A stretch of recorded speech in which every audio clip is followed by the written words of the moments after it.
Here's a simple demo to show you the difference between using large language models like the ones behind ChatGPT or Claude on their own versus using them with custom tools to build AI agents. So here I'm going to start with just a plain large language model, GPT-4, but the one behind ChatGPT.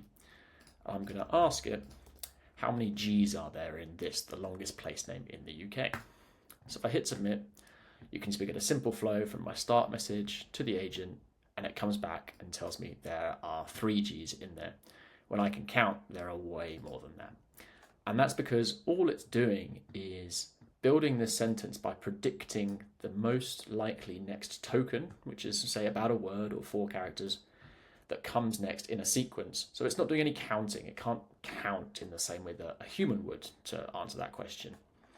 So it's just predicting what might come next. In this case, it's predicted 3. And you can go and play around with this. It will probably predict different numbers each time you do it.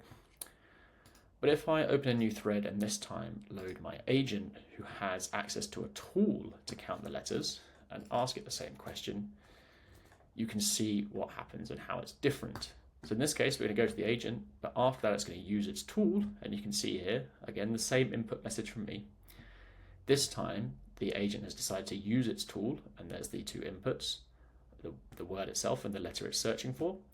And then it uses that output to find the correct answer. And I could ask that repeatedly, and the tool, because the tool is based on simple, repeatable logic, would always give the right answer. So there you go. That's how it's different and more powerful to combine these large language models, which are great generalists, with specific tools to do the jobs that you actually need it to do.